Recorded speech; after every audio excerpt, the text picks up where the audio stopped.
Good morning, everybody. It's Monday morning, and welcome to the Vicarage here at St Bart's and St Anne's in Penn. I hope you had a lovely weekend. Lovely to see you, and thank you for joining us for our talk today. Friends, as you know, we are enjoying our adventure through the Gospel of St John. And just to remind you of the context we're in this morning, Jesus has had his Last Supper with his friends, what we'll call the Last Supper, and then the supper finished. And then some of them sort of stay around for a bit of a chat afterwards. And in chapter sort of 15 and 16, have a conversation. In chapter 17, Jesus begins to pray. And we get what's often known as the high priestly prayer. Jesus is our high priest. He's the one that speaks to God on our behalf. And on Friday, we had verses 1 to 19 of this high priestly prayer. And now in this morning's reading, we continue. So that's the context. Jesus is praying to God. Bear in mind, the context is it's the night before he died. He's had his Last Supper with his friends. He's about to go to the sort of Kidron Valley and go on to Gethsemane. And so obviously tensions are running high with him. He knows what's going on. His disciples clearly don't. And with that in mind, he prays. So here we go. Jesus said, "I ask not only on behalf of these, but also on behalf of those who will believe in me through their word, that they may all be one.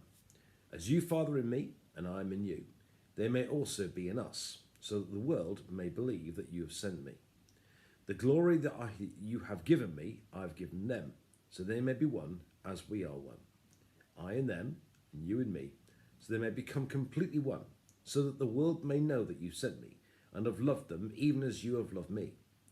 Father, I desire that also, whom you have given me, may be with me where I am, to see my glory, which you have given me because you loved me before the foundation of the world. Righteous Father, the world does not know you, but I know you, and these know that you have sent me. I made your name known to them. I will make you known, so that the love with which you have loved me may be in them, and I in them." This is the word of the Lord. Thanks be to God. Well, it's a bit of a tongue twister, but not easy to read, but I'll try and give you a few thoughts for me to think about this morning. Firstly, there's something very special in that for us, actually, you and I, watching and thinking, here we are in 2022 this morning. There's something in this for us, really. Because up to now, Jesus has been praying for his disciples. I mean, with them, he's up close and personal. He spent 3 years with them. He's going to task them with the task of spreading the gospel, and so on and so on and so on. So up to this point, Jesus has been praying for his disciples, and he says, he prays for Peter and he prays for the disciples, and so on. But here it kind of changes, because he starts to pray for those who will hear the word because of the disciples, and that basically means us. And at this point, he's praying for the church. He's praying for the people who've come to believe. So in that sense, he's praying for the likes of you and I. So actually, there is something very special in these words this morning, because Jesus is praying, and here we have Jesus praying for us.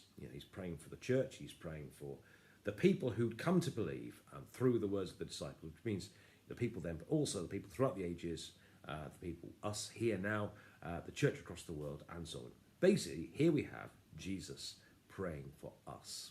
So I think this prayer is particularly special, and I think we can feel that very much in our hearts this morning.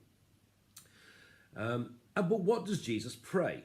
He prays here that we should be one. Now, this is quite controversial in lots of ways. So what does Jesus mean when he says he prays that we will be one? Well, let me tell you first a few things it doesn't mean. It doesn't mean, it means unity. It doesn't mean uniformity. It doesn't mean that we all have to be the same. Thank goodness, thank God that he didn't make us all the same. I actually believe that the variety that we have is a massive gift to us. I really believe the fact that we're all different is well, please, the thought of, hundreds of people like me is just an awful thought. The fact is that we're different, and God has made us all different. And I think that variety is very, very special, and that we're not all the same. We all have different gifts, and we all have different thoughts and so on. And I think that's something not to be frightened of. I think that's a wonderful gift. That's part of the kind of, the kind of beautiful rainbow church, which we are. We're all different. We all bring different gifts to the table. I preached once at someone's first communion, first time they presented communion, and I said, and the priest said, "Thank God for the gifts that God's given you, but thank God also for the gifts that God hasn't given you, because it means He's given them to somebody else."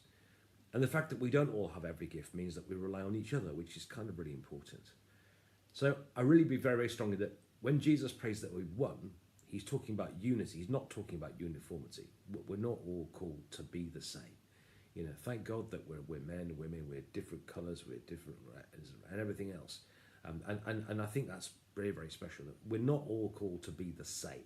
We're called to be unified. We're not called to be. We're not called for unity. We're not called for uniformity. Secondly, I don't think we're supposed to all necessarily agree about everything all the time either. You know, I don't think we necessarily have a. You know, I think there are certain things which are very important.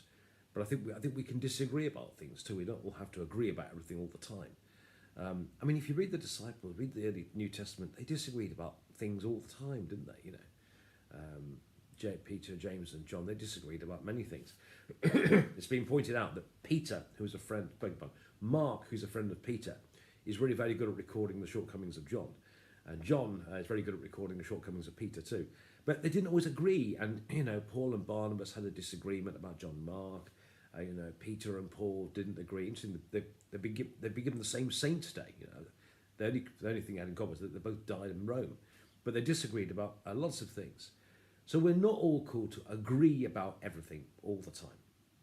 I think that's, you know, we're called to be one, but we're not all called to be the same.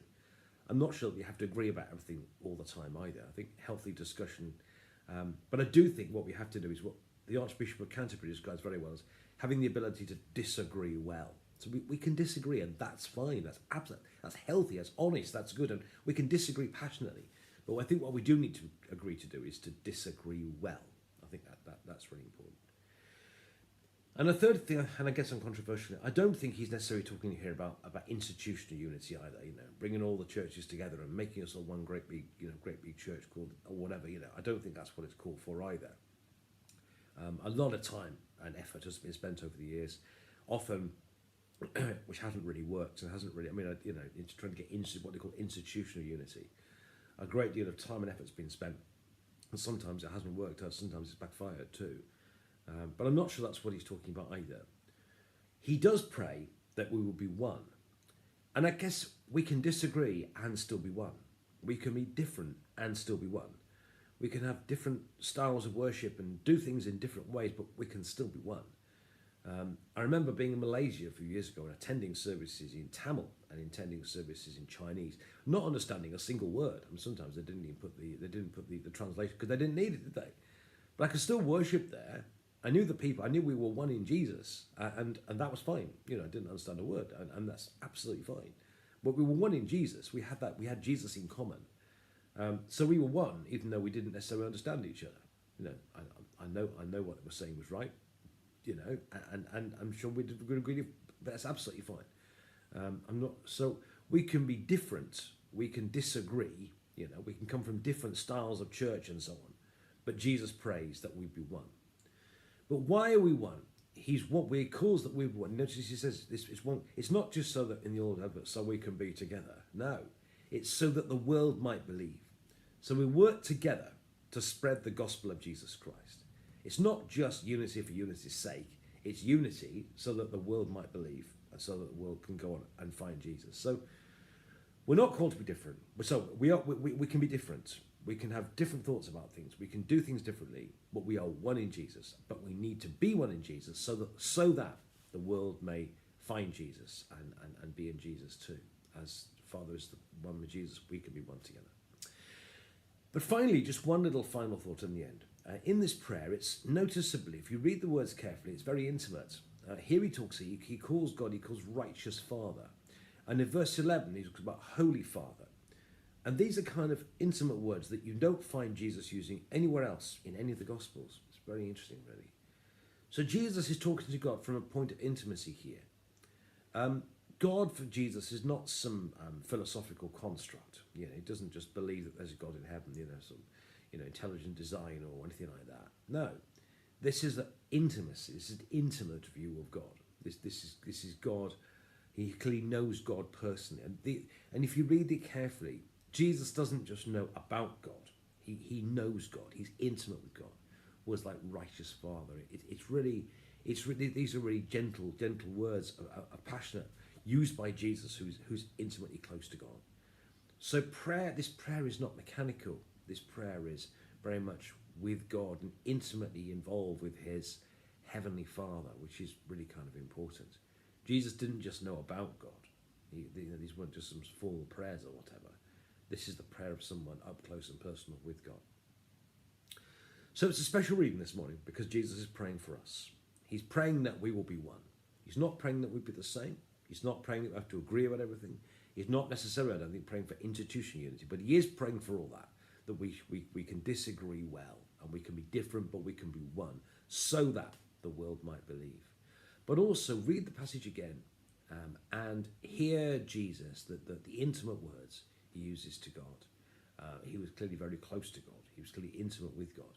And feel the intimacy, feel the closeness that Jesus has with God. More tomorrow. Have a lovely day. God bless you, everybody.